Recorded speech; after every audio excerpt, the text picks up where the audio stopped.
Good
afternoon, everybody. How are you today? And welcome to the latest edition of Drew Media Live. Nice to have you with us on this Friday, the 27th day of April, the year 2018. And of course, this is yours truly, Andrew L. Perry.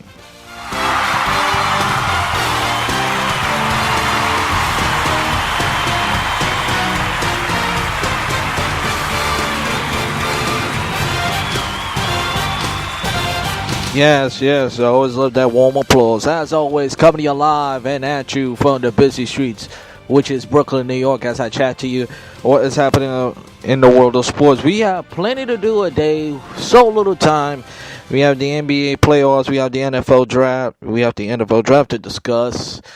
We're gonna talk about, we're gonna preview the New York baseball. As the Mets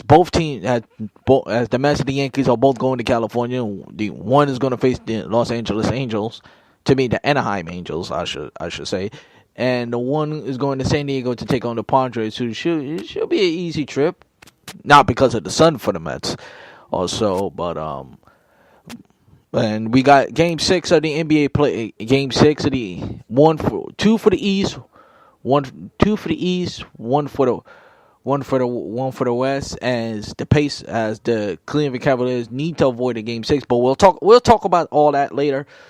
We'll begin, of course, with the round 1 of the NFL draft, and boy, I gotta tell you,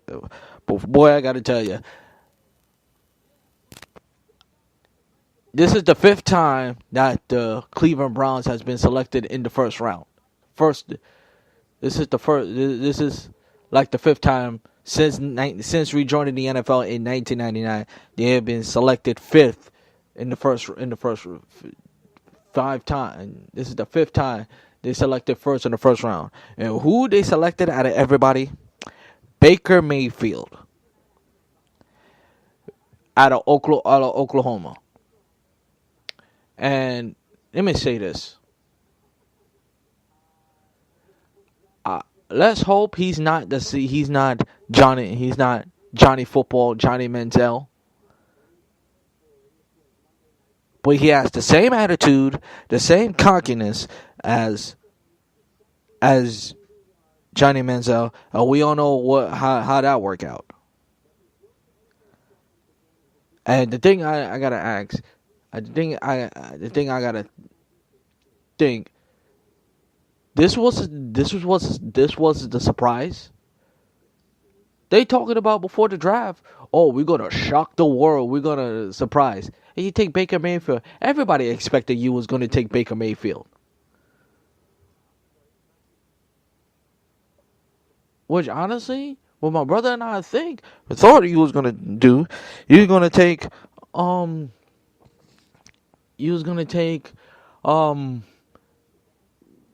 Saquon Barkley, who my brother and I was been talking about it for weeks. They need a running back. They don't need another quarterback. And if they do, they should have taken at least Sam Darnold or Lamar Jackson, who, in my opinion, is the best quarterback out of that whole draft. Honestly. But Cleveland, I just hope you know what you're doing, because I feel like we've seen this story before, and it doesn't turn out very, very well. Let's hope this story change for once, because Cleveland, y'all suffered Cleveland Browns, y'all suffered enough. Y'all really did. Since 1999, you have two winning seasons, one playoff appearance. One.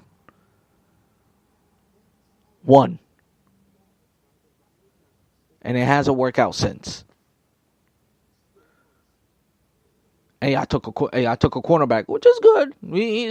He's a heck of a quarterback. He's a heck of a cornerback. Denzel Ward, he's going to be a fascinating player. He really is. But that's not the story. To me, that's not the story. You took Baker Mayfield. You could have taken any other quarterback. Who knows? He could have turned out to be a heck of a quarterback. But right now, if you're a Cleveland Brown fan, how can you not like this pick?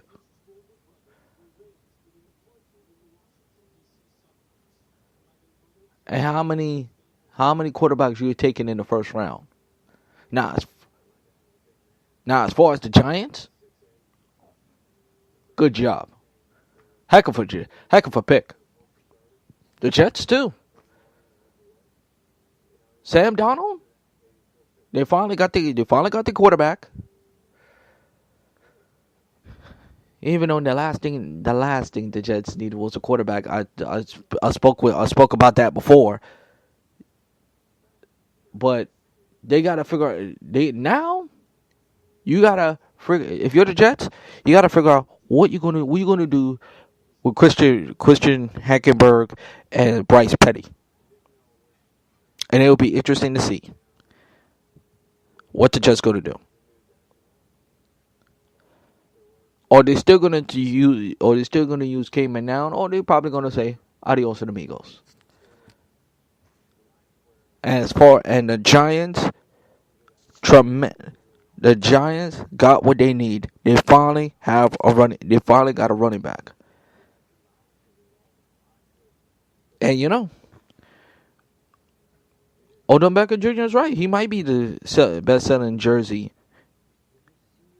in this year's NFL season. But the Giants still need an offensive lineman, offensive line, because you could draft the best running back in the draft, and you could still have a future Hall of Fame quarterback. Your offense is never going to be complete unless you have a strong offensive line. That's all there is to it. That's how football works. That's how offense works. Because the Giants, for the past couple of years, let's be honest, since they Super Bowl years, since the last time they won the Super Bowl, they offensive line has been putrid. It has. I watched the games. I see how many times Eli Manning jersey has been dirty, and they haven't done a good job. And the Giants haven't had a running game since they won the Super Bowl. They really haven't. And the Giants, believe it or not, is a franchise that always have good running backs, solid running back. What if they trade or draft? Joe Morris. That's what Saquon Barkley remind me of a little bit. Joe Morris. Small, but very effective. Not powerful, but he could get some yards for you. That's the type of running back he is, and it'll be interesting to see. Can't wait till football season already. Even though despite the fact it's April and it's supposed to be baseball season. I'm just saying. And I'm gonna throw it in a little news. I guess if you haven't heard yet, Jason Witten played 15 years for the Dallas Cowboys. Is calling it a career. He is retiring to join the be the lead analyst for Monday Night Football. We don't know if the owner Jerry Jones for the Dallas Cowboys is going to get the blessing. Is going to get this blessing. Most likely he has. And to me, Jason Witten, in my opinion, is a future Hall of Famer. He's going to Canton, folks. He is going to Canton. For the past 10 years, other than Tony Gonzalez, I would say since 2003,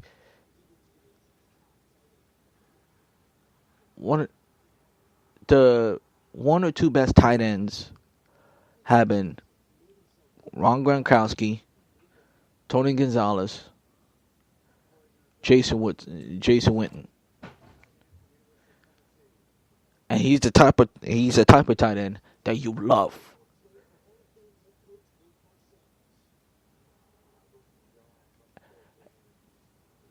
And he's a tough tight end. And his career started with the great Hall of Famer Bill Parcells. And come to think of it, Jason Witten, don't kill me, Giants fans. He remind me a little bit of Mark Bavaro.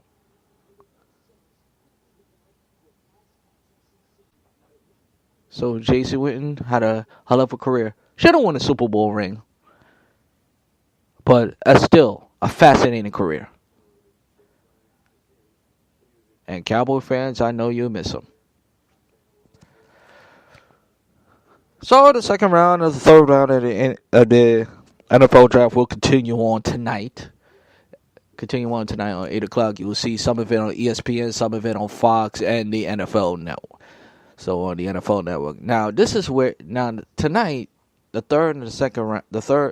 second and the third round most likely will be, I call it the fun time for the general managers, because the general manager is gonna have fun with it and probably gonna get lucky with it. That's what the draft is all about, baby. That's what the draft is all about, man.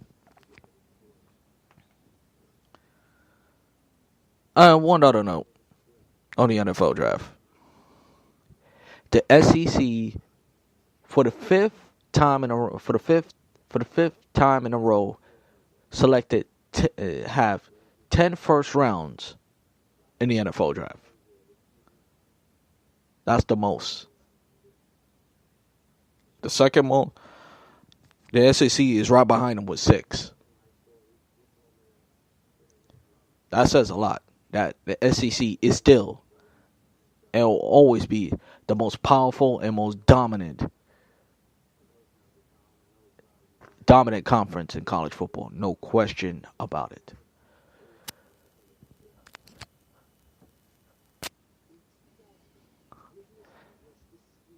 Now, as far as the NBA